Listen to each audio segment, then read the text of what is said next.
When you see around the globe the maldistribution of wealth, the desperate plight of millions of people in underdeveloped countries, when you see so few haves and so many have-nots, when you see the greed and the concentration of power within, did you ever have a moment of doubt about capitalism and whether greed's a good idea to run on? Well, first of all, tell me, is there some society you know that doesn't run on greed? You think Russia doesn't run on greed? You think China doesn't run on greed? What is greed? Of course, none of us are greedy. It's only the other fellow who's greedy. The world runs on individuals pursuing their separate interests. The great achievements of civilization have not come from government bureaus. Einstein didn't construct his theory under order from a bureaucrat. Henry Ford didn't revolutionize the automobile industry that way.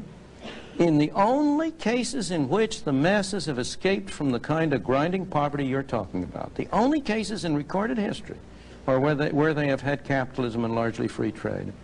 If you want to know where the masses are worst off, it's exactly in the kinds of societies that depart from that.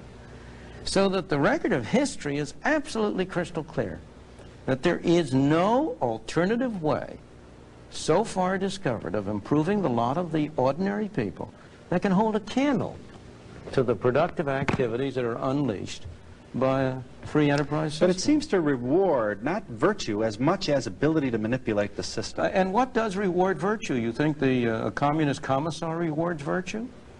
You think a Hitler rewards virtue? You think, excuse me, if you'll pardon me, do you think American presidents reward virtue? Do they choose their appointees on the basis of the virtue of the people appointed or on the basis of their political clout?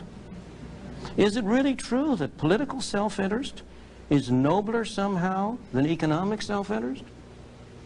You know, I think you're taking a lot of things for granted. And just tell me where in the world you find these angels who are going to organize society for us. Well, I don't even trust you to do that.